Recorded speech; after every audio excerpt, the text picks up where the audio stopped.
Oh, speak. and the lava soap. Are we waiting for anyone else? Well, is Josh coming? I didn't know that he wasn't. No, he told me Me yesterday he wasn't. Oh, okay.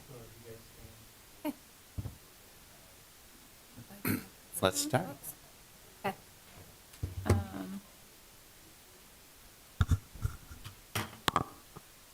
Are you ready, Jennifer? Mostly? Yep, I am. Okay. Hello, good morning. It is 8:01, and we are beginning the Finance and Economic Development meeting for December 2nd, 2025. Call the roll, please.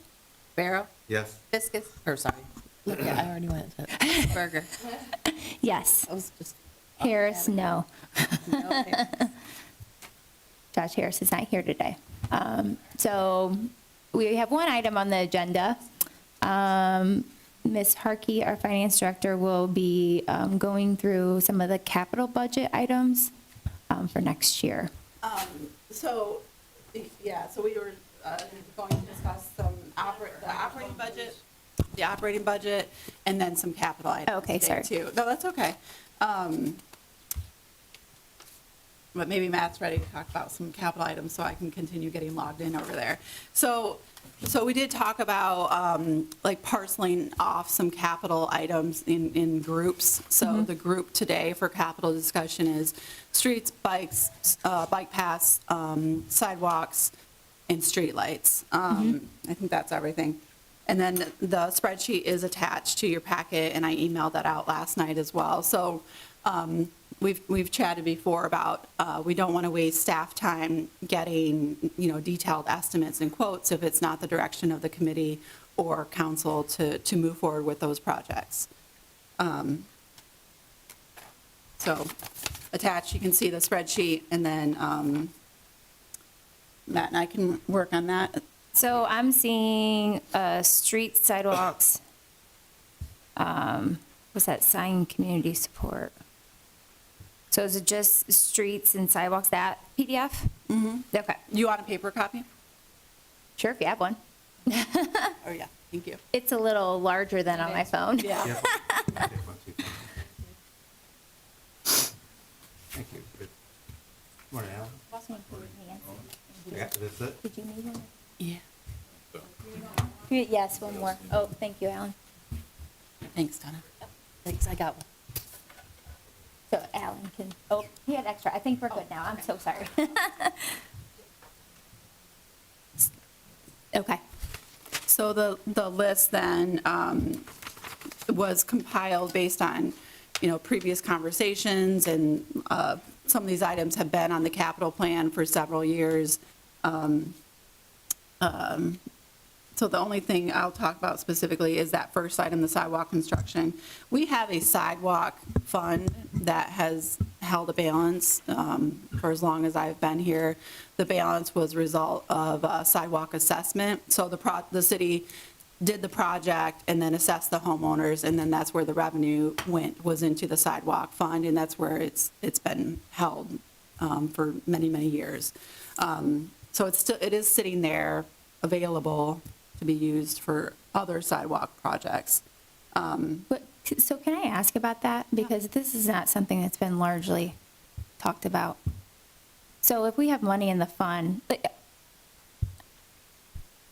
how does Mommy normally deal with sidewalk issues? I mean, because I know, I live in Uptown, Mommy, so obviously we have some sidewalk issues just because it's an older area with bigger trees and, Yeah.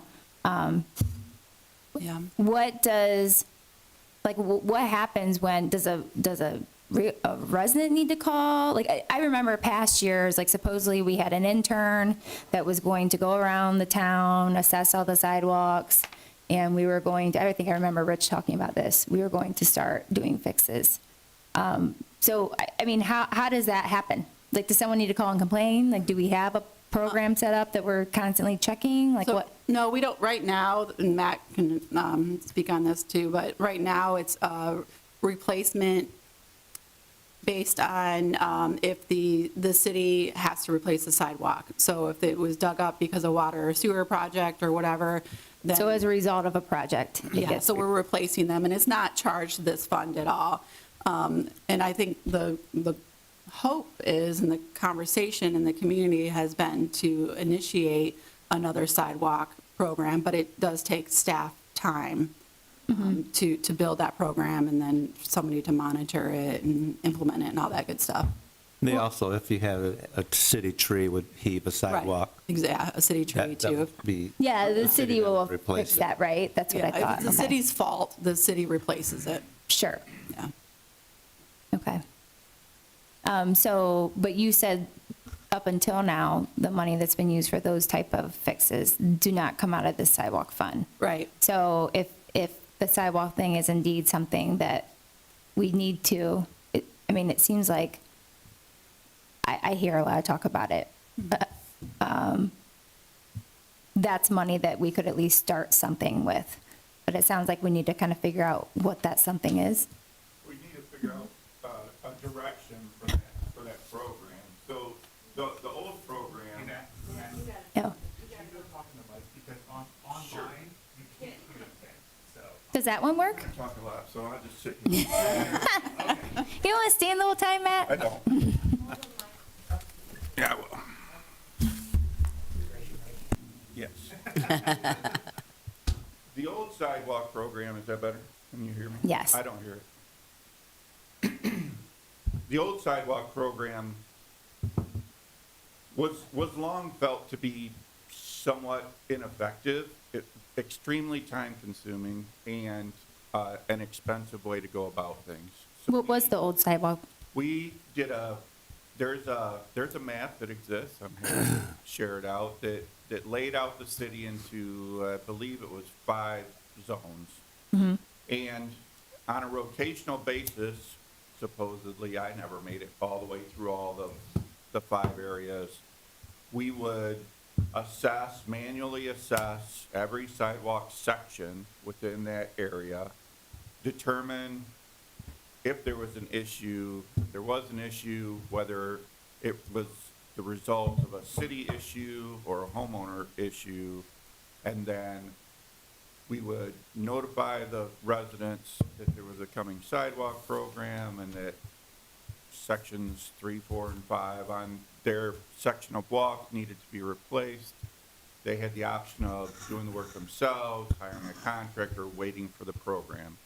If they waited for the program, then it was done by a city contractor, and the cost of that was assessed back to them based on whether it was frontage or sidage. It had different levels of assessment. The problem with that program is that you never replaced the whole walk in front of someone's residence. So every time you got back to it, it was piecemeal. So when it came to hiring a contractor, they're coming down a street and they're taking out, 100 sections of sidewalk on 5 blocks of this street. It's costly because they're bopping around instead of just removing the sidewalk from that block and replacing it. Also, under the current ordinance, remember that now all sidewalk has to be 5 foot, so if we do this program, now we'll have these offset sidewalks. We have them, they're not the end of the world, but I don't know that you want the whole neighborhood salt and peppered. It's much more functional.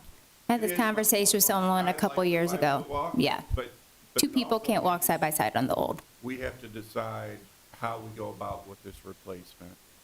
I don't know how much money's in the fund, but I don't believe there's enough money in the fund to like, Yeah. right, so that 87,000 doesn't go real far on sidewalk, right? So that's the kind of direction I'm talking about. There are other ways we could do this, but everything costs money, so how does the city want to proceed? It makes way more sense to me that we work our way systematically, starting within the neighborhoods, because that's where they're used most often, and systematically replace blocks of sidewalk, but the funding for that has to come from somewhere. It's still not going to be cheap. But I do think that it's a huge benefit to the city and to the residents themselves for the way that they can travel. As far as expense goes, I know, so we talked about if it's a tree or a plumbing issue, the city's problem pays for it. So now we're going to replace complete blocks of the sidewalk and put that on the resident.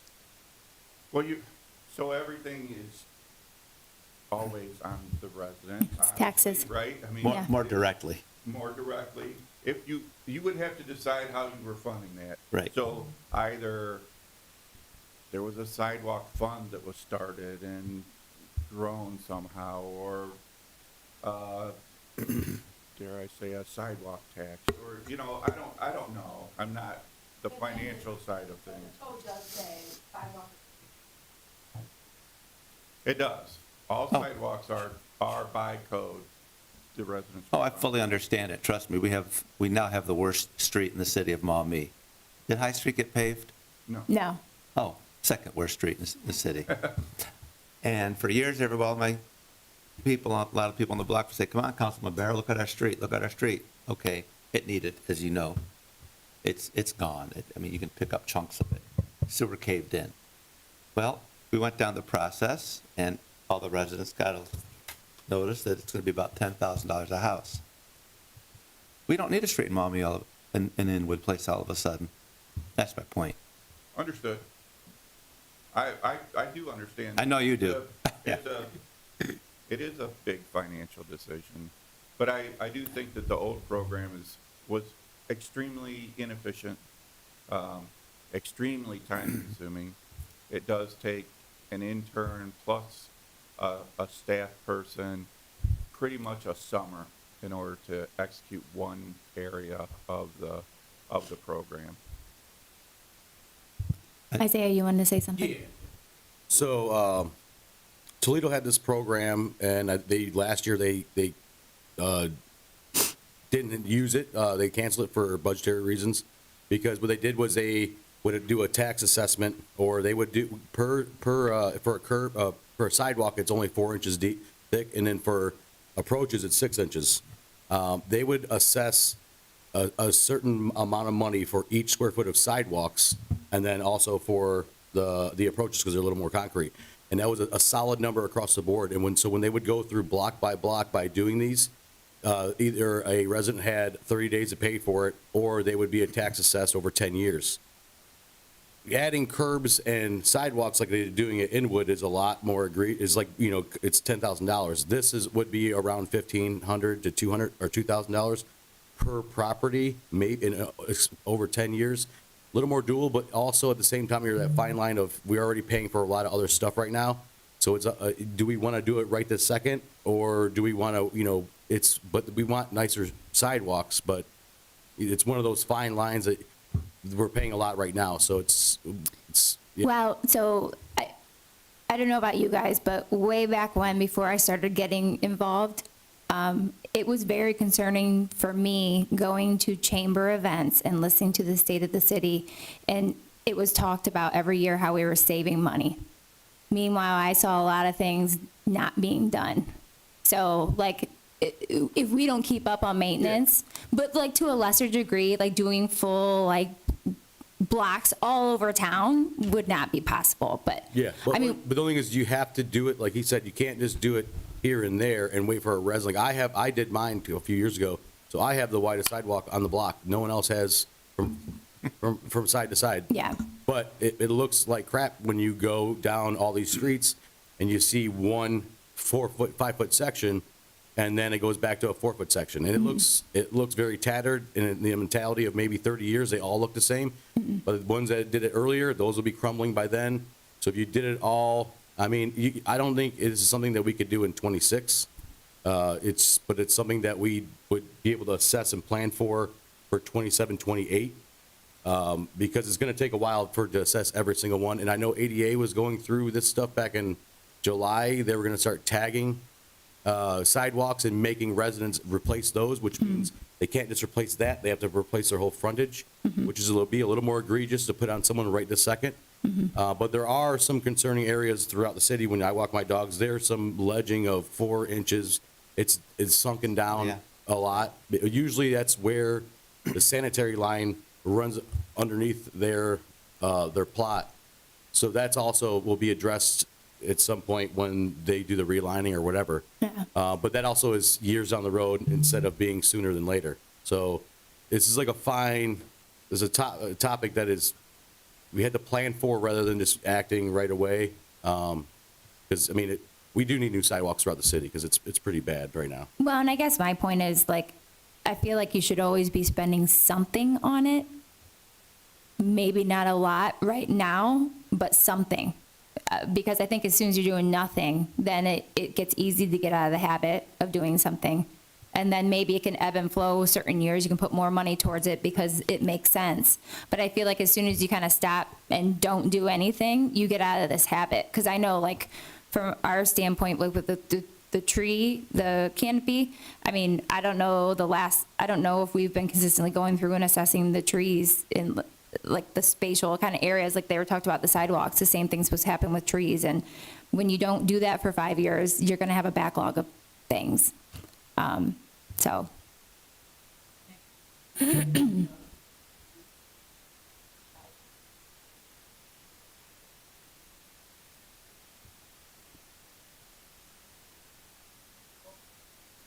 Oh, we would be happy to look at and produce a couple of different options for how it might look and to have further discussions. Yeah, like figuring it out, more steps towards figuring it out.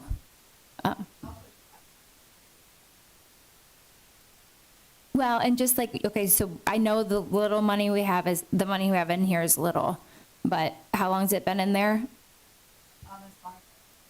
So if we took a moment to start assessing something, when we found some issues and fix those with the money that's in there in 2026, I don't know. Yes. Just for those of us who are not in contracting or anything, $87,000. Approximately how much sidewalk would that get you right now? I'm guessing not much. Well, that's the Yeah. question. Yeah, Couple blocks?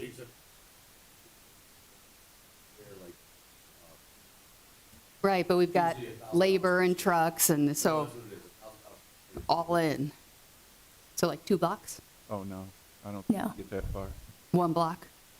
Okay. So because if We could do one block in $87,000 2026. $87,000 is more than the average median household income. So to a lot of residents, that sounds like a lot of money. Right. But knowing that is really not much, maybe we find a way to plan that out, maybe look at a budget going forward. And like we talked about, maybe a streets and trails committee to kind of provide some direction, maybe help out with some of that Exactly. assessment.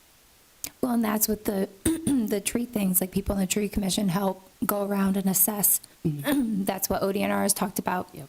It's volunteer labor. Yep. Yep. Thanks.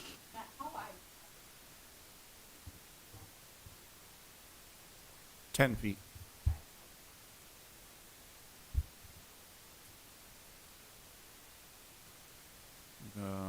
Me either. That was far. Yeah. Correct. Okay.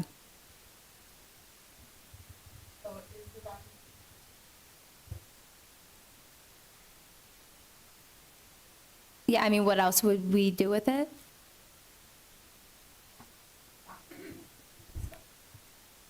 Well, if they start looking at the sidewalks and start developing a program, I mean, there might be some fixes that are needed, like a 4-inch difference that needs to be addressed. I mean, There's a lot, when you go around knocking on doors, you see a lot.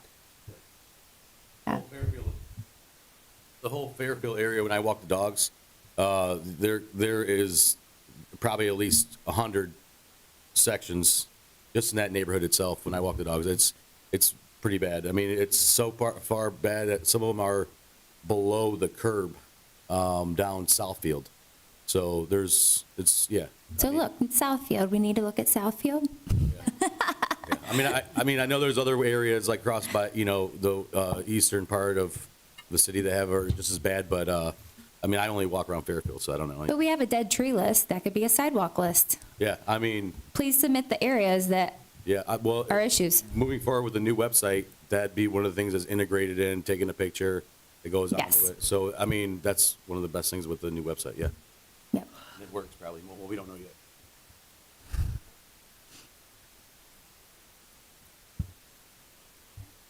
Okay.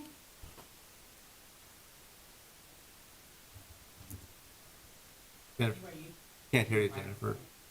One of those is lower, but Matt, you want to skip past the hundreds of $1 million tax line item and then past the rest?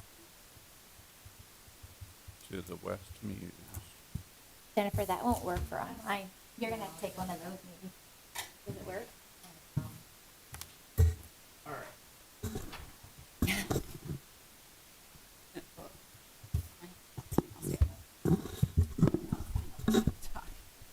Thank you. I don't think Matt's is working. Do you see the West Muse one? So the, testing. Do you see the West Muse? Yes, we can hear. I do.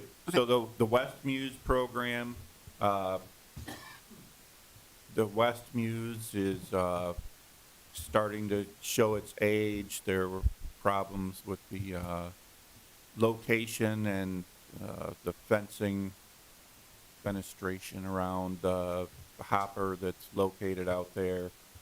That's a program that's been on the books for a few years. It's been waiting basically for the Uptown project to be completed so that the area was no longer under construction when we took on something like that. Did Acoustics want something to do, like some tent staking or something with that, or no? Correct. As part of that, there would be semi-permanent landing spots installed through the pavement in order to land tents for outside events. And I should mention too that the dollar amounts here will need to be revised, but as I mentioned in the beginning of the meeting, we wanted to see council's direction, committee's direction before we revise those estimates and the timing too of all those. So there's two different parking lots, but one of them doesn't have a price tag.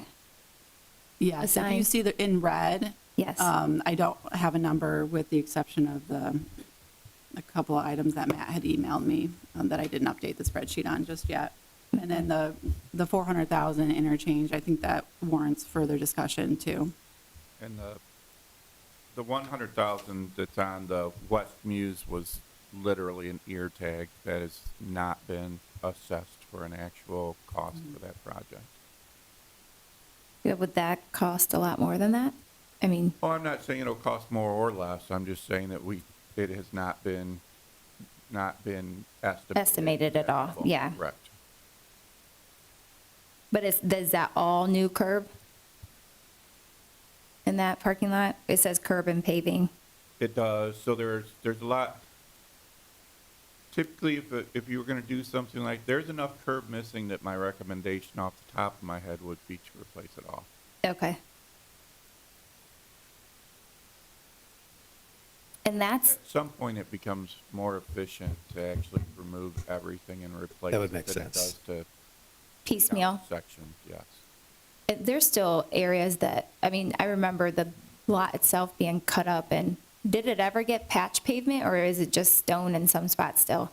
No, I think it's all been, well, Like- you're talking about the spray patch that's been done to potholes and stuff, that's Maybe. still there. Okay. So that's what you're seeing, those little tiny stones. No, I thought that they like cut through at some point, like over by like strip, the Elks or, yeah, There's the Yep. French. yeah.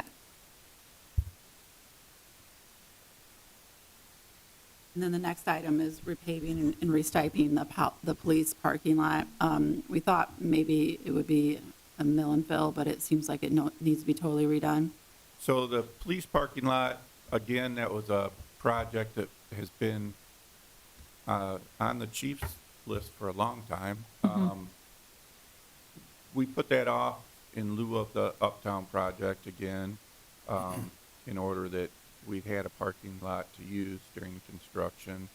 But it, beyond just needing paved, it has a drainage issue. The lot doesn't drain properly. We've looked into that, we can correct it, but it will require some deeper excavation in order to do that. I can't think of any particular amount of curb work to do for that, so it would be a trench, drainage repair, and then surface repairs, full depth repairs, and pave over the top of it.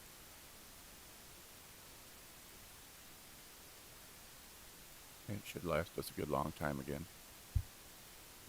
I mean, is the thought, like, if we've got two different parking lot projects, we do one and not the other? Yeah, and then once we go through these items and once I compile everything and the funding source, then there will have to be some decisions on prioritizing based Okay. on the Yeah, amount that makes of- sense. Get Yeah. a number on all the projects and Yeah, see what's priority one. And like you say, we can't just ignore everything completely. Is that- right. That's my concern. That's how we got in the mess. we're in. Well, we'll just have a stockpile of 5 parking lots next year instead of 2. Well, what we're Is- kind of looking for here, I think, is some idea of where what you all see as priorities, because the time it would take in order to estimate and get dollar values on all of these projects It's a lot of time. is a lot. Right. So if we had some idea at Priority. least of the way you wanted to go, we're not saying you couldn't throw one out when you found out what cost it was. But if we had some idea of that, then we could prioritize how we were looking at the projects and be able to bring back numbers that made sense and work our way forward through the process. Hey, Matt, just to give us an idea, let's say there's 5 projects, and okay, we maybe talking with Jennifer, we have about $1 million or $2 million, whatever the project with. Jennifer says, here's what's on the shelf to use, and here's how we can use it. We say to you, okay, Matt, this project, this is a $2 million or a $5 million. Okay, 5, okay, that gets put up there. What is this one looking where it's going to be coming in at? Okay, that's $2 million. Okay, that's a little more reasonable. This is a several $100,000. Kind of, I know it's not rocket science, but guesstimate approximately, okay, you're way over this much of a budget here. So kind of put them in that pecking order, then we can look at it too to give you direction. Well, these are very rounded numbers that are on this sheet, and we can use that to help inform things. No, I understand that. Yeah, Can I just interject Yeah. 1 minute? So a lot of the funding source is the B fund, which will also impact other departments. For example, the fire department is looking at some large equipment purchases in '26, like $2 million worth. So that's, when I say I have to compile them all, that's what I'm referring to. So that's one funding source for multiple projects. And we do, for streets and sidewalks, et cetera, we have dedicated funding source, but oftentimes, especially with these larger projects, like we'll get to like Elko and Wayne and all that later, but the street fund isn't enough to support that, so then it has to be absorbed by the B fund too. Understand. So I'll have to compile everything. Yes, Phil? Oh, Just as a general philosophy for me, from what I'm thinking right now, is I'd like to see everything that's going to be funded through the B fund, just categorized as it's essential maintenance, it's a brand new project, even just those 2 categories, because if it's brand new, we really have to think hard about it, because the priority for me should be as much money as we can get to help with the sewer remediation program, the work that actually has to be done, spent money putting things underground. That's where, as much as possible out of the B fund, I'd like to see that go. So, yeah, we're talking just about streets and lighting and things like that, but all the groups that use B fund money, I think things should be viewed as essential maintenance and like new projects so that we could prioritize in that way because we only have so much money that we're going to have for the B fund to use. And that is part of the capital conversation, especially when it, This, if you're asking for direction, yeah.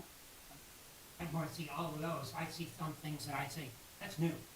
Need to have Yeah. a low priority. Don't spend any. Once we get the numbers and say, where am I going to do all the time? It's going to be a bunch of required essential maintenance, perhaps. Or they need to get a lot of those. Those might only 10%, 15% would be fine. But a lot of these other, a lot of the other bigger ones, that just may be too much for right now. Brand new, it's not going to, cause a real problem. Push it off. And some things can't get pushed off forever, but got a couple decisions to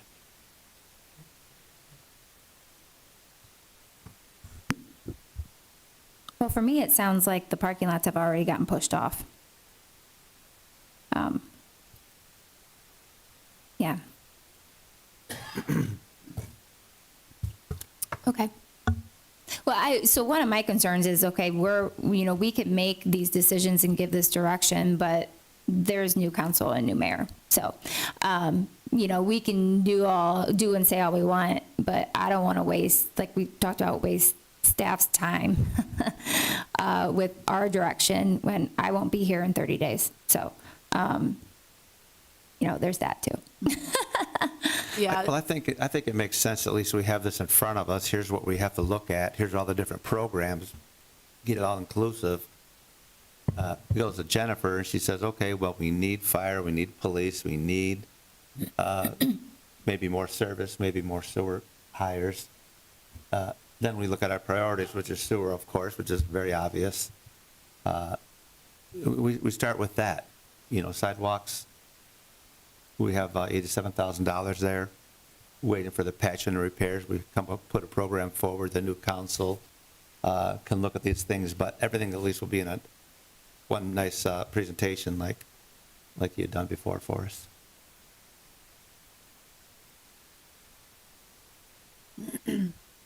Oh, sorry. So with that being said, Margot, the thing is that we have 3 elected to come in. Gabe's still here. We still have 4 council members that are going to be here in January. So still going over this line by line is still not is a good thing to continue on and still have discussions. Even though you won't be here in 30 days, it's still impactful to continue discussion. Well, I guess I'm wondering how much you guys have been able to get involved in, like, kind of go over this stuff too. I don't speak for those 2, but I'm pretty sure I've seen them at these finance meetings for the last year. Right. Yeah, right. so we've been very involved. No, I mean, in Yeah. like looking more detailed. Yeah, and I know some people have met with Jennifer Yeah. to kind of talk more, but, It's been very detailed for the most part for the last year of seeing a lot of the 2025 we went line by line for everything. right. Yep. It's still the discussion needs to happen so that the public is informed, even though, this is my thought. Well, and that line by line didn't happen till like March, did it, when we passed it? No, it happened in February, maybe. Right. Yeah. Yeah, so I mean, that was right before the entire budget got passed. It was late, for sure. Last year was a year that was lost. But like, if we can skip through, so I have as to Phil's point about what we have to do versus what we can push off. So like the Arrowhead Road extension, that is, oh shoot, I'm blanking. That's not funded by Columbia Gas, or was it? No, That one. the enclosure of the ditch. The enclosure of the. Yeah, that's- So could that be put off? Yes, probably. We're still working with ODOT on that, right? Some of those things. Yes, absolutely, we are. Okay. The gateway signage, that's paid for out of a fund that has for 20A, that is paid for out of funds that are already held back for that purpose. The River Road and Monclova signs, could those be put off? Yes, those could be. TARTA, we get special funding from TARTA for that. The Monclova, the bus stops is what those are. So those really shouldn't be delayed because TARTA's giving us funds for those. Elko is a bigger conversation because that would be potentially an assessment project. Thackeray Cass pedestrian crossing, that's been on here for years. Years. And that's actually, so that one, the Thackeray Cass Road, the crossing That is lights and Columbia. everything are already on order, on their way. So, Okay, so that's happening, yes. which I thought that was been. Key Street, that's part of a massive project that we need to get moving on that because Key Street itself is in bad shape, but there's lots of infrastructure that needs to take place. There's bike paths potentially, there's looping the entire city. Well, I see water lines we did, what a lot of people I don't think realize, we did a lot of water line replacement with the Uptown project too. So a lot of underground infrastructure did get replaced with that. Not that one, no. Mm-mm. And then these next two items, those are the quotes that Matt did send me that I did not update the spreadsheet on. That's the Broadway from Allen to Ford and then River Road from Michigan Turnpike. Again, that is a special revenue fund that can only be used on streets.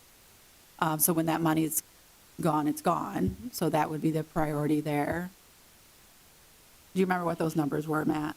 It's for the Broadway and River Road sections, it's approximately 1.2 million. For both of them together? Okay. So I guess that could be another decision if this council doesn't want to finish that project because it started already with the paving of River Road last year. If there's other roads that need to be prioritized, but I think the recommendation is to continue to finish that project. I know the team has spent a lot of time getting a good estimate. For Well, that was going to be my point. If Yeah. a ton of time has already been spent on it, and it's not like it's a matter of it's fluff. It's Yeah. repairs that need made by the streets fund. Right. Yes, exactly. Yeah. Yeah, not B fund. Right. Yeah. Right. The next items, those were funded by Columbia Gas. And then, yeah, exactly. Yep. 100%. Yeah. Yep. So, But aren't those going to be on hold till they They are on install it? hold. So Columbia Gas has delayed the installation of their redundancy main until 27 at this point. Correct. So we'll be looking at paving in 28 for that 3 million. So that amount gets pushed out to 2028 instead of 2026? Is that what I'm hearing? Correct. Okay. But they've actually put all those funds on deposit with us, correct? So those funds, we have them, and when Right. as they shift, we can shift. That's easy enough. And honestly, those roads, with the exception of Longbow, I think anybody who drives Longbow understands that there's a lot of trenching on it. You bounce as you go down the road. But I hesitate to do anything about it, knowing that they're going to put a trench right down the middle, Right. even if it is a couple years from now. And plus, don't we have to still talk to them about extending the easement for part of that and the cost based on their delay? Did you ever talk to Ben about that, or? Extending that was, so that, Matt Griggs was dealing with Ben on the easement.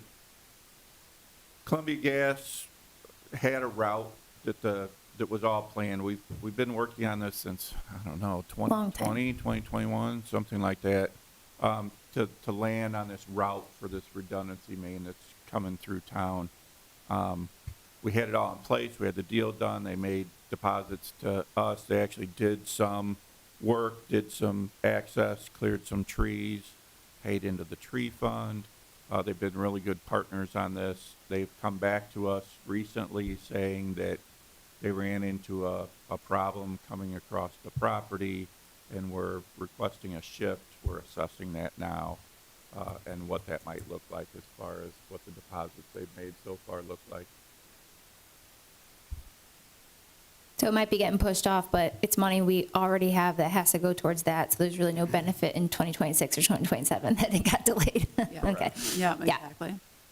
And then the next group is the bike path between, on Key, between Dussel and the trail, which is scheduled in 27, which that might be a little early, but as part of the whole big project over there.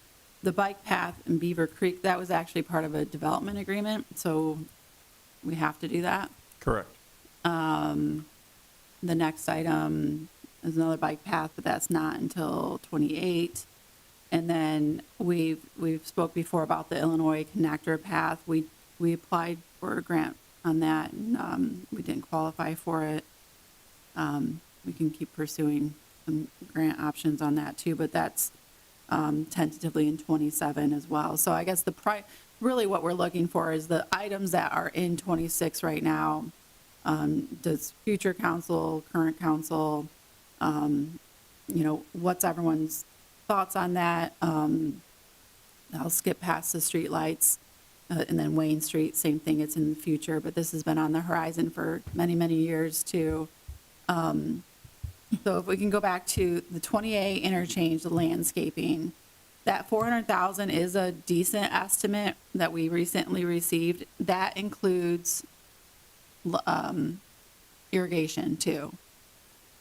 But after we talked about the, we call it the pollinator garden out at Mingo, I wondered if that would be a solution out there, if it's mowed down and doesn't impede visibility for traffic and be obviously much less expensive. So, Dave, did you want to say something real quick and then we'll get back to that? Or did it? Maybe just take one of those. Okay.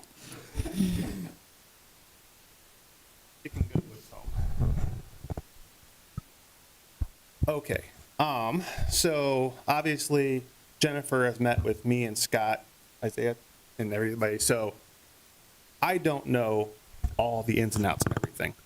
I'm gonna say the quiet part out loud. The voters emphatically said, we want to fix things and stop making things pretty.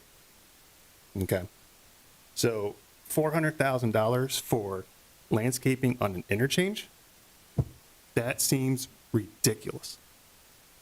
I mean, literally, put some pollinating flowers in, call it a day. Hell, just make it grass. Nobody, Grass means mowing, which Yes. means, but I don't disagree with you. yes, Irrigation, why? why? Yeah. Okay. From talking to people over the last few years, I am super happy to see Wayne and Key on the big horizon because I think, and no offense, Gabe, I've never driven on Inwood, but those are the two worst streets in Maumee.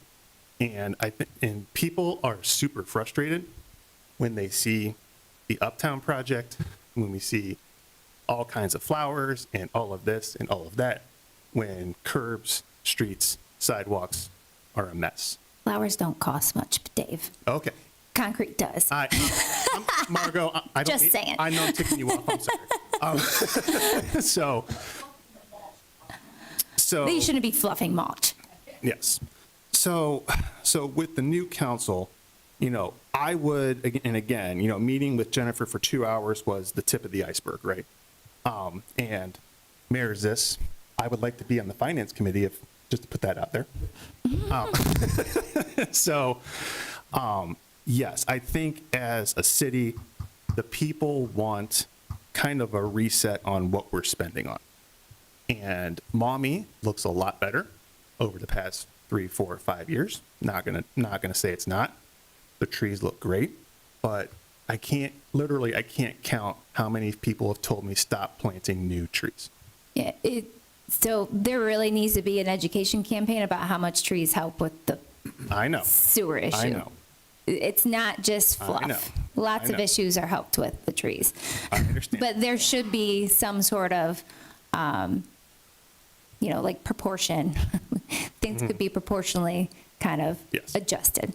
So I think like up until January, I think it would be good to literally just lay out, here's where we're at. You know, here's where our money is allocated. What can we change? What can't we change because projects are already underway? We have outside funding, things like that.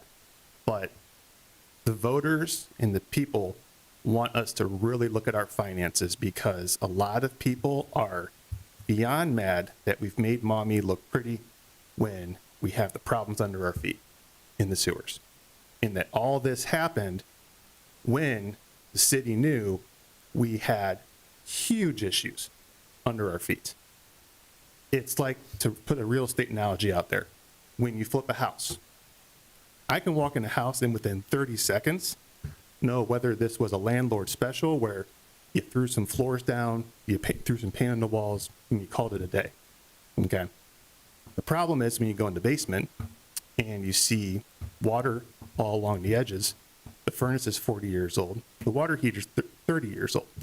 The gutters are busted. Those are the things that people want us to fix. So we've made a lot of things look great. That's fantastic.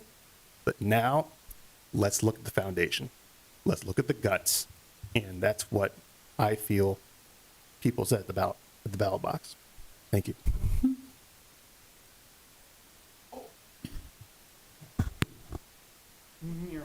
So I hear prioritizing on necessary repairs and maintenance is what I'm hearing. And we also need to keep in mind, like the streets, right? We don't want them to get to a point where they're beyond repair and then you have to do a total reconstruction. Right.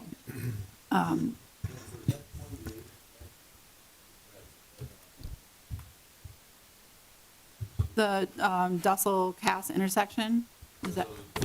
No, the landscaping. I know that's money already in for that project, right? But does it have to stay in there? Like, The 400,000? It was part of the bond issuance, but we have expended the bond issuance money that was earmarked for that. So it is in that street fund, but we do not have to spend 400,000 on the landscaping there.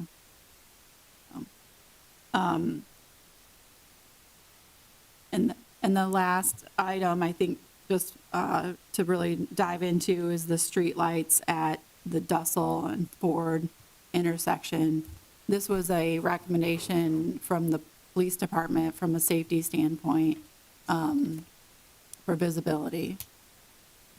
But I think the direction is to move forward with that. We do have, again, that is a special revenue fund. But there's questions about the poles, pole types, who's going to own those poles, and what that direction is going to be, too. well, and we had a conversation about this because I wanted to make sure this wasn't like a whole strip of road we were replacing now, because this is what we were talking about months ago. This is for those intersections that are dark, because it sounded like before, because those intersections were dark, then whole swatches of road were going to get replaced too. Because like for me, I mean, I think we should be working with Toledo Edison and not getting, a lot more future costs because we want our own poles. But it sounds like we aren't going to necessarily get them to add poles, add lights that we feel are necessary. And my kind of added thing I wanted to make sure we were mindful about too is, and I told Jennifer about, is like looking into the dark sky initiative. It's like international that makes sure that we're not putting out too much light. So making sure that we've got kind of standards that we keep the light to, that's not over and beyond what is necessary in the dark. So, because when I hear adding poles too, it's like, okay, well, how many poles do we need to add? How bright does that light need to be? I know from my reading, it's all about kind of making sure it points down and not out. So that's my kind of addition to that. Just making sure it's what we need. We're being mindful of how much light's being put out there, and using that as kind of like a a directive of what we should be doing, how much light should be put there. So a happy medium between, you know, enough light for safety, but not too much light. Yes, Phil?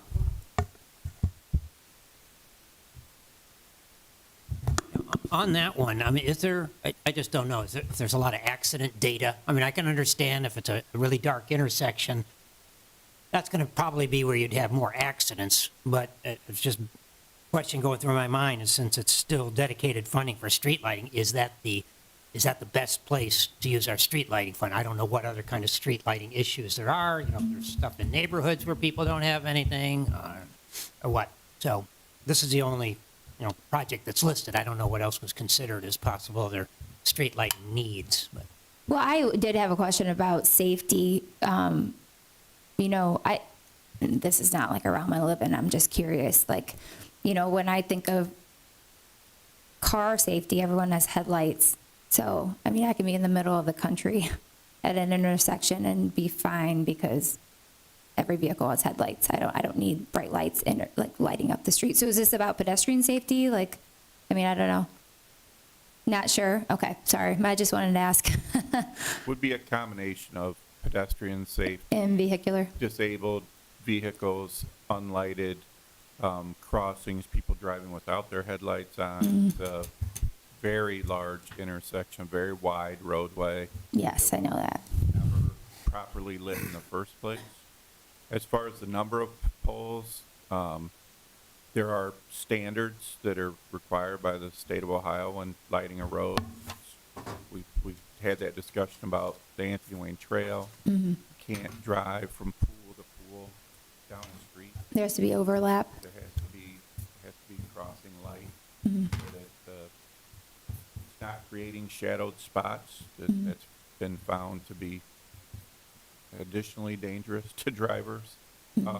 So a lot of that's already, it's dictated how that would have to be handled. As far as the swath is concerned, we are talking about a swath. We are talking about from Ford Street out to the interchange just past Arrowhead Drive.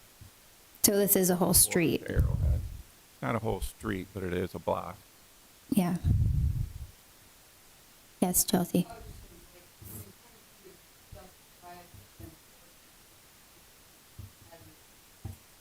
Right, and that's why ODOT, is one of the reasons why ODOT, well, no, we aren't doing down there. When we were asked to apply for those funds, like Dussel was one of the main roads that had a lot of data for crashes, right?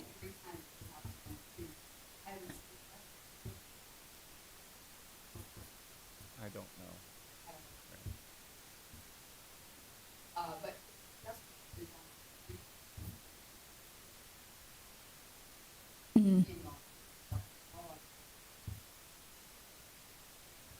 So I guess why are we doing from intersection to intersection? That's what's needed to not have, That corridor wasn't, in my opinion, wasn't lit properly when it was designed by the state in, whenever that went in, 2006 or 8, something like that. so how does that normally work with Toledo Edison? I mean, are the poles out there now Toledo Edison's or are they all ours? They're Toledo Edison poles. Okay, so then it'll be kind of mixed between theirs and ours if we do this, or? No, you would no longer pay for the Toledo Edison pole. If the city chose to own their own poles, you would no longer pay for, they would remove the lights that are on. Uh-huh. It's almost necessary because you won't get the spacing by leaving the ones that are existing in place. That makes sense. And then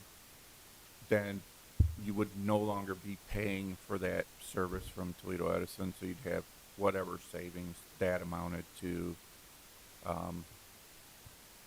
add to what the cost was going to be in the future for the new poles. So how can Toledo Edison get away with not properly lighting the streets to a point that we've got a lot of data saying, It really doesn't have anything to do with Toledo Edison. Okay. Toledo Edison gets hired to put in the buy, poles where buy. they tell them to? Yes. Okay. So can they get hired to put the poles in where they should be? Can. So the biggest problem in my mind with Toledo Edison is that their service is horrendous. Right. We have poles all over town that are falling down, that have lights that are out, that have electrical issues that we've complained about for years and years. I've met personally with Toledo Edison on 4 occasions to discuss the light situation, always get promised that they'll get right on something, and nothing has been accomplished. We have control over that. If the city owns the poles, then the service department, public service, has the ability to make sure that that doesn't happen to the ones that we own. Right. It's just frustrating. I mean, they're a monopoly in the area, then they can just do whatever or not, That's why they're called. and then cost us money Yep. because we have to fix it. Well, To make it safe. Don't be mistaken, you still have to, even if Toledo Edison quote-unquote owns the service, you have to pay for the pole. Sure. You have to pay for the light, you have to pay Right. for the installation. You just don't end up with ownership. They then end up with ownership, and the theory being, right, that then they maintain them, only they're not holding up their end of the bargain. So what's the cost difference between the two? If you would Like like to if- pursue that, I'd be happy to. Well, I mean, I thought we talked about that before, you know, what is the cost difference between us owning lights or not? Because it seemed like it was a huge increase in cost. Part But of now it kinda part of seems that like- Depend on what pole you put in. Right.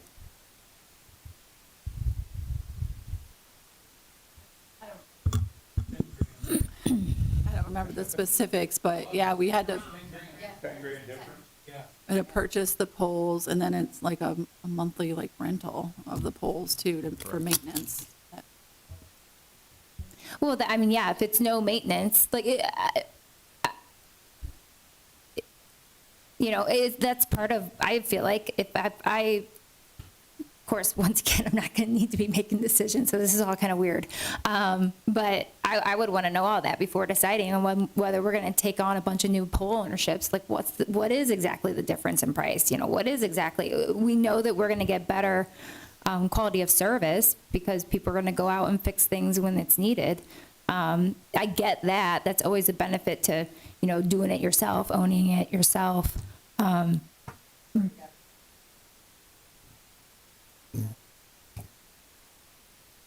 sorry, the plan for? Yes, we did a general look. What I need to know is in 2026, would the city like to take on a lighting project on Ford Street, or on Dussel Drive, I'm sorry, Right. from Ford to the expressway? And if so, then I'm happy to be able to put together and present, okay, this is what it looks like if it's Toledo Edison, this is what it looks like if it's City of Maumee. I need to take one step back from that. Right.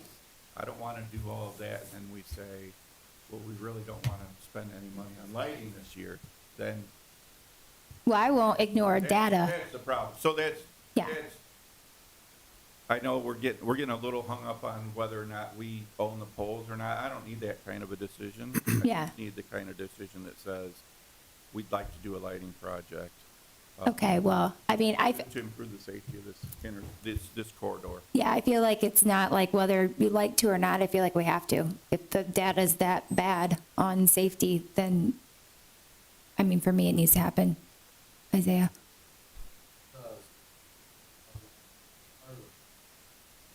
That's supported by the Street Light Assessment Fund. $1 million. It's, yeah, so we didn't do any street lighting projects in '25, so yes, it's generating. So my only concern would be if we would go to do a street assessment or the lighting assessment again and try to own our own poles, that would go way beyond the $1.67 million that we have right now, but then we have a whole sewer issue we have to deal with. So we don't want to be taxing more on our residents than we have to Because we have this for the sewer stuff already. I mean, that's huge. I mean, I know it's not two different funds, but yeah. So the operating cost of the streetlight fund is less than about 300,000. So there are funds available that could carry the operating cost for a few years. I'm not saying not to do the good idea, for the tax code. Just caution going forward, for a long, Oh, that's not what I'm saying. We should start doing that. It's just for that area that needs it. But in my opinion, it's because the street is so huge and terrible is probably one of the biggest reasons why we have the bad data. And throwing some light poles on it, I hope will help it, but I highly doubt it would fix it. But that's me. So this was one of the projects was scheduled in '25. And then when we were discussing the streetlight assessment, it seemed to blow up to multiple areas. I think that was the issue. Yeah, and that's what I asked about the other day, because it was multiple streets. Yeah. And it turned into like millions of dollars. So, what's that? Yes, this is different. This is like a small project. Okay. So that's streetlights. Anything else? Yeah, I'd just like to respond. Dave, we hear that complaint a lot. Why trees? Why this? Why that? Everything, every sentence you hear ends in, we have a sewer issue. Of course we have a sewer issue, because it's been ignored for 40 years and known about for 40 years. The city has been ignored for 30 to 40 years. Our streets, the tree program hasn't been in place for over 3 decades. Our tree canopy is down. And like I've said before, until I met Margot, I wasn't a tree hugger. But she enlightened me. Trees help take care of our biggest problem facing us right now, and that's the water that seeps into the ground that gets into our system that has leaks in it. So all these trees in the future are going to help take care of that part of that issue. And yeah, it beautifies and it gives us oxygen. That's great. The plants, the tree, the shrubs. Uptown sidewalks, you've been around longer in Maumee, I think, than I have. I've been here about 30 years. Skateboarder's dream, right? Talked about the 3 or 4 inch dips in the sidewalks, Isaiah. The whole uptown was terrible. The trees had pushed up the concrete and heaved it. People were falling down. They're coming to City Hall, wanting to be compensated for their just walking down the street in the city. So when the whole goal here is this council, it's been here for 4 years, 6 now. We're looking down the road 20, 25 years. What's going to help the city thrive and extend itself? And that is bringing economic development into the city. We have had more economic development in this last 6 years than we have in the past, until Arrowhead sort of died out. That when Arrowhead was a thing, that was the end of the development in the city. We have million-dollar companies coming to town. We have Arrowhead now thriving. We have people knocking on our doors. And it didn't just happen because they decided, let's go to Maumee. They see what we're doing. They see what we're doing with our infrastructure. We addressed our sanitary or our sewer problems head on. We're fixing our town up. We're making it walkable. We have those large apartment buildings that are going into Arrowhead. That is to attract young, new professionals, which income tax is how we survive in the city. But I just wanted to say that again because it's been said over and over, and I've said this an awful lot. But that's why people come to Maumee, want to live in Maumee. That's why realtors, investors are getting 15 to 20% more for their houses today than they were 5 years ago. It's because of this investment in our city. Thank you, I'm done. Well, and there just has to be a balance. I agree Yes, with you that. have to do the main mechanical things. Like Dave, I have a house metaphor I like to use all the time. You can replace your roof, you can fix your foundation, you can upgrade your furnace and your water heater, but if you do no updates and you have a super outdated kitchen, bathroom, et cetera, you're not gonna get crap for your house. If you make it a point to balance the structural, the functional, the maintenance issues, along with making it pretty as well and updating it, you're gonna get top dollar for your house. And if you do, like you said, the lipstick on the pig, and none of the base things, you're also not going to get crap for your house. You're going to get something in between, and people are going to be angry afterwards because they were misled. But it is the same thing with the trees. Like, we need balance. Have we been doing too much tree planting? Yes. Like Tree Academy has definitely taught us we need to get our base plan of, taking care of the trees under control and cut back the planting, but you have to keep planting, because Gabe is right, our tree canopy is super low, and you're never gonna get that fixed unless you start doing it. But for that path we put in, everyone complains about how expensive the path was at 20A. You're not gonna get people using it if you don't have some trees planted, because people want cover, they wanna feel protected, they wanna not be so hot. So you need a combination of both things. You don't want it all mowed grass and then you're paying how much to mow it. Putting in a prairie and planting some trees along the path could be nice for functionality, less maintenance costs, and it's an area that you can't use for anything else, so at least let some wildlife pollinators use it. I don't know. So I feel like there always needs to be a balance. We can't go all in and nothing but sewers, because we have to keep up the rest of things in our city. So there has to be a balance. Yeah, and whether, the Uptown thing, there was some balance. There was underground infrastructure that really needed fixed and did get fixed. And those sidewalks were like from the 80s. Like, fixing things up does attract businesses. It shows that you care about your town and you're willing to do things to attract people, residents, businesses, you name it. So that does involve making things pretty as well when you're doing it. So I guess my overall thing is let's just make sure we have balance. So doing projects that are needed have been put off, but then we also need to do some projects that might seem, some in-betweens. Maybe they seem a little fluffy, but they definitely have they have some warrant to them, that they need to be done to make sure it doesn't turn into something terrible a few years down the road. But anyways, okay. So is that capital? That's capital. Okay. I mean, that helps. I feel like that's a logical approach. It's a balance. Okay. So I did send a link last night to the operating budget to City Council. I don't know if anyone's had a chance to review that. Casey's going to work on getting the new electeds access to that too, and I can just send it out to you guys as well. But this is the file that I sent out last night. So this is the operating budget. When you do have access to the file, you can come in here and open up the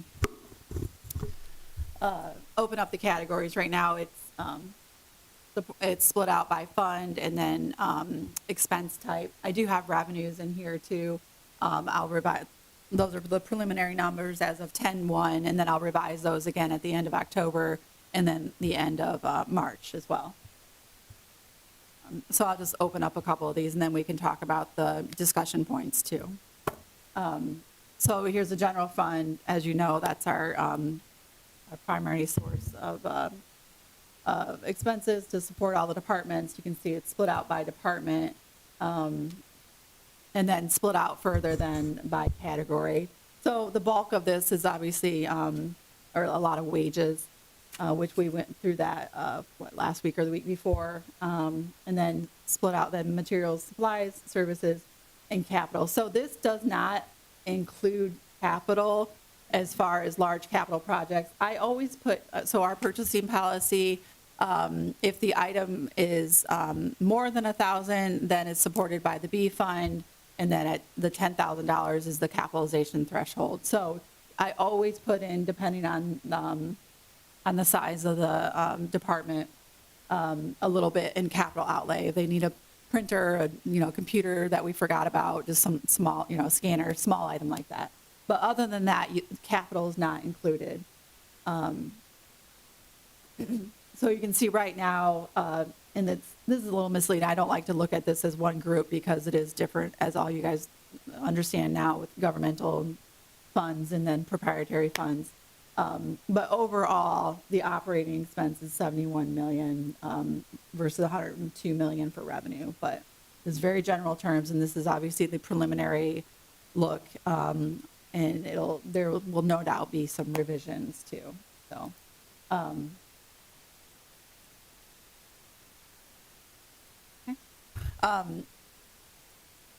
So like I said, you guys will have access and you can dig around in here a little bit further. But the items that I felt warranted further discussion is the mowing contract. We've all talked about this before. My opinion, and I'm not the only one that shares this opinion, it doesn't have to be all or none. We spend a tremendous amount of money outsourcing mowing and planting of trees. So I think that will, if we can scale, take a year to reevaluate the tree program, make it manageable where our staff can plant the trees. I think that will be a tremendous savings there too, which I have trees on here. But I summarized the mowing costs, and this was as of, a few weeks ago, what we have paid so far for the various areas that are listed there. So towpath, $48,000 is what we paid to mow. Wait, is that the river path? Like, so White Street, but then down along the river too? Yeah. I don't know why that gets mowed. The geese love that we mow it. Yeah. Well, maybe there could be some I conversation. feel like there's a balance there. Like, Yeah. it doesn't all need mowed all the way to the river. Yeah, definitely a balance, right? That, I feel like that's the key word here is a balance. It doesn't have to be all or none or extreme or whatever, but you can see all the parks and what that costs to mow. Uptown, I wasn't joking about fluffing mulch. We've paid, Yeah. yeah. So can you explain to me fluffing mulch? No, Probably can't. I see it on the invoice, fluff mulch. Well, so I mean, I really don't understand because mulch breaks down into dirt and mulch fertilizes. When you're digging out mulch and putting new mulch in, I don't understand that at all. Just I never mean, pay a lot of money. that's absolutely unnecessary. So, well, the point is we could look at additional staff, which obviously that costs money, but a full-time ASME operator with benefits is about, with all the roll-up costs, about $110,000. So that would be a decision that would need to be made. Could a full-time person take over some mowing duties? And then would there be year-round projects to keep that person busy too?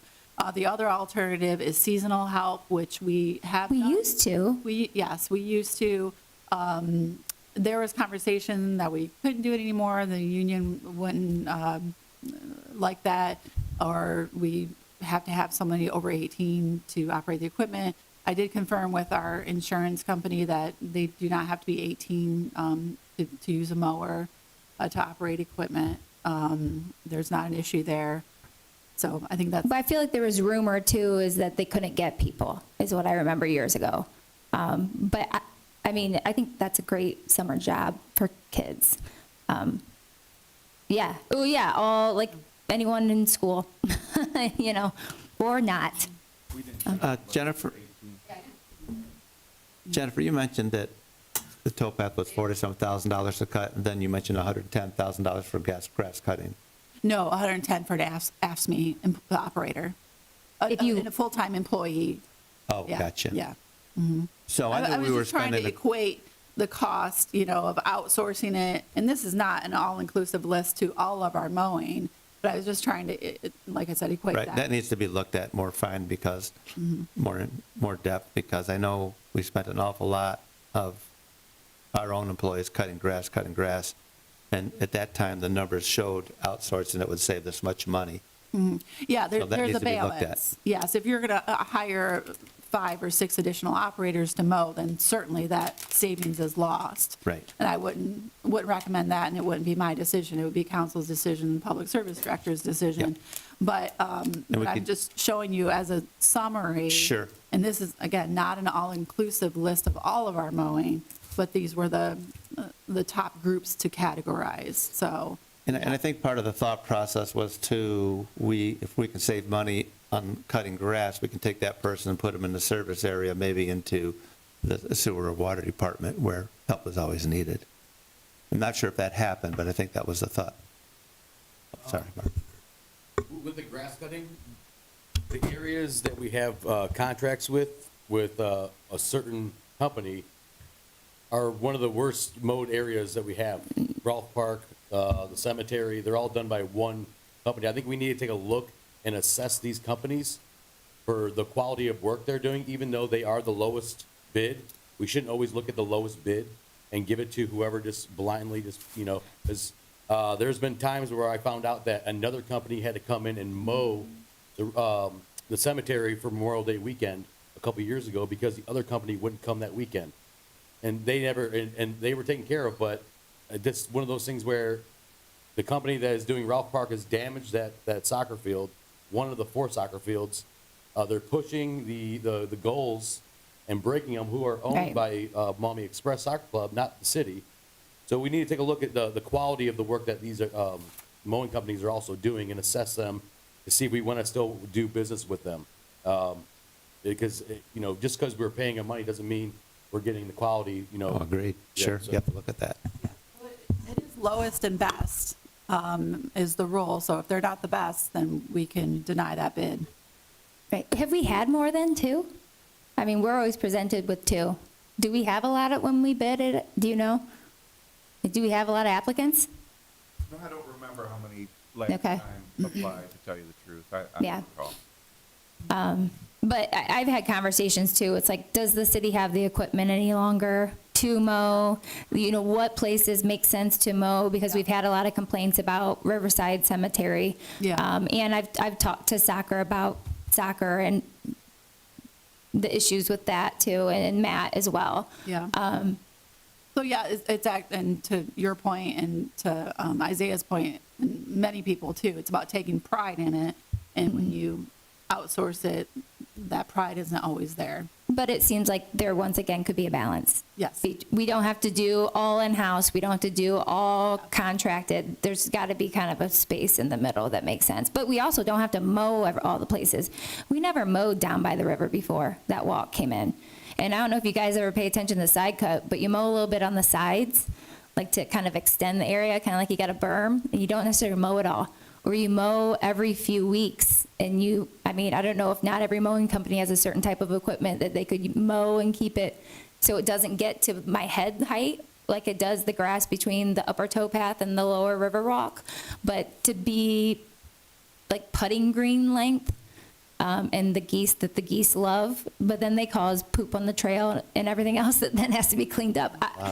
But I mean, I feel like there's a balance in some areas as to how often it needs mowed, and adding some of the things like, you know, Chief Sproul's looking at out by the police shooting range is a great idea.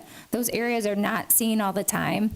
Why not benefit some of the wildlife and plant some prairies and not mow? I mean, that mowing was like 20-some thousand, 30,000 to mow. From Mingo, Was that Mingo? 20,000. 20,000. That was a month ago, so yeah. So, I mean, I feel like that needs to be looked at too. Not everything needs mowed. I mean, we could do what the city of Toledo's just stopped doing. Like, what if we didn't mow the center and you just mowed along the edge of the road? You know, anyways, but. Yep. And then the next item I have on here is the facade grant. I'm not sure where the dollar amount came to fruition. I wasn't part of that conversation, but the 60,000 available for commercial properties. And then the payback period is a little cumbersome. I would like to see that perhaps revisited. I provided the one obligation that I'm aware of for 26, and then what's been paid out in 24 and 25. Certainly understand there's an economic benefit to those, but I wondered if the committee or the future council would consider a residential facade program.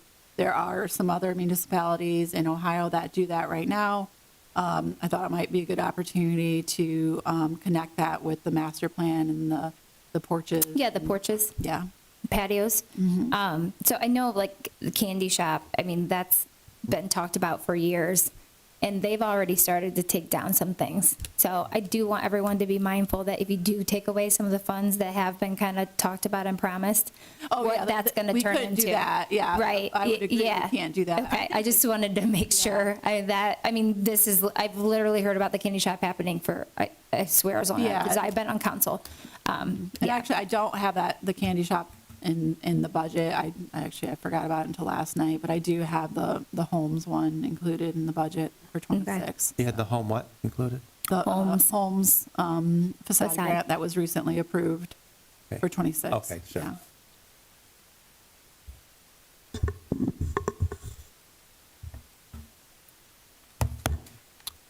don't recall council approving that one. Is that the one on John?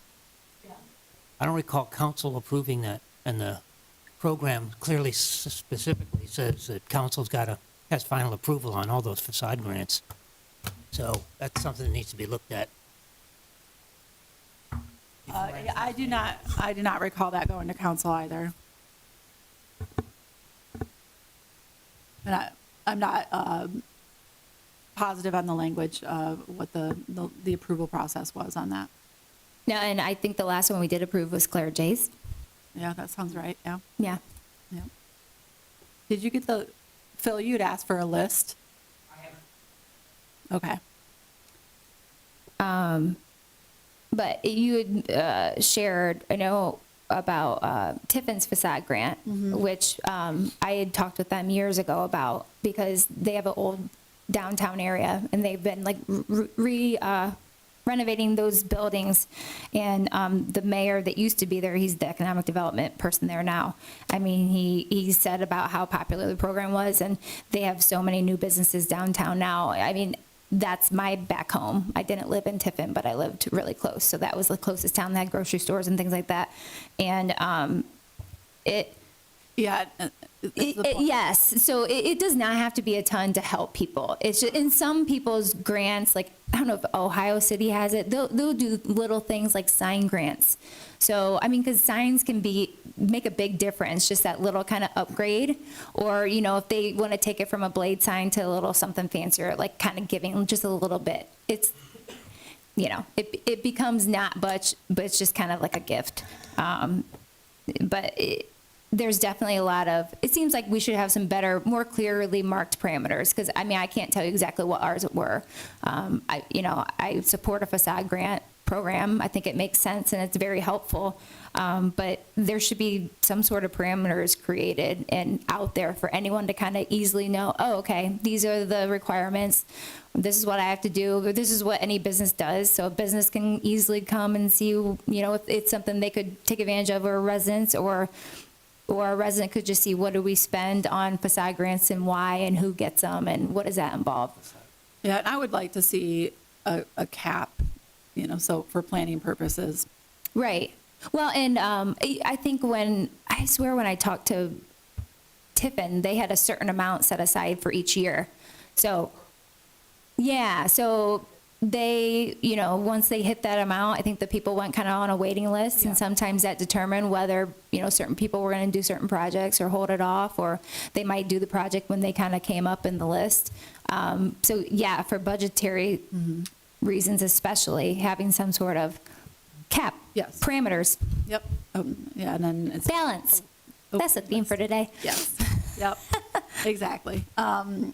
And then I do have on the tree program here, I know it's a hot topic and a source of contention. The only thing I have included in the budget now is the $36,000 that we're required to plant in Rolfe Park as part of the Redwood project. The Seven Brew had 3 trees mentioned that the city will provide in their plan.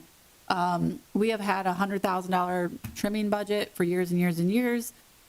Certainly concerned about that with the expansion of our tree canopy. Also included in the budget is our obligation for the watering, the spring and fall 25 planting, watering into 26. The conversation I had with Bill was there's some trees, large trees on River Road that need to be removed. So maybe that could be an area of focus to kind of reevaluate the tree program in 26 and remove some of those damaged trees and replace those. Yes, I wish I would have brought my list. I had that for tomorrow's meeting. Okay. But there's a whole kind of like high-risk assessment thing Okay. that we need to get in line. Yeah. So I know Jamie and I have talked about this, and Bill has been in on the conversations, but we need to start prioritizing some of those things, like $100,000 pruning or trimming, well, pruning. if you're keeping up on everything, no matter how big your tree canopy is, it should be doable. But it's when you've left it go and not done things, then it becomes more expensive because you're dealing with problems. Yeah, larger trees, yeah. Yeah, so, you know, the young tree training we had at the end of October, and we'll be having again in January. Like, those little adjustments to newly planted trees or younger trees make a huge difference down the line as they get older, and saves the city money. So really getting that kind of under check, under control, then allows you to, you know, continue more with increasing the tree canopy, which is what's taught by ODNR. And they work with cities all across the state of Ohio, and they've been doing this for years and years and years. There's a lot of data to support it. So, I mean, for the tree commission, that's what our plans are for the next. Okay. And the other note I had on here is the service department mentioned there's some trees that they wanted to remove because of the spotted lanternfly infestation. And I don't know if it's a certain type of tree that they're attracted to or not. Tree of heaven, yes. Yeah, so that might be something that we would need to look at to increase the trimming / removal budget too. And then same thing with the facade grant, there doesn't appear to be a max for resident request of trees too. So same thing, I would like to see if we can cap that at an amount. And then, so again, it's not a, you know, unending infinite pot of money available. Well, like a budget should be, right?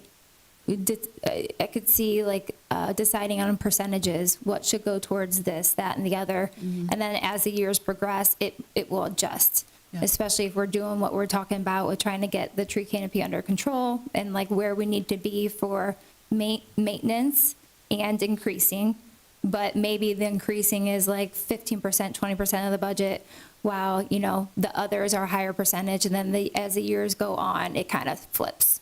Whereas you're sitting good, the trees are in good shape, and you can do more planting, just like we've talked with other projects. You kind of adjust here and there. But yeah, I mean, caps are necessary. I have caps at my house. The next item is staffing, which we've talked about. So we all need staffing, myself included.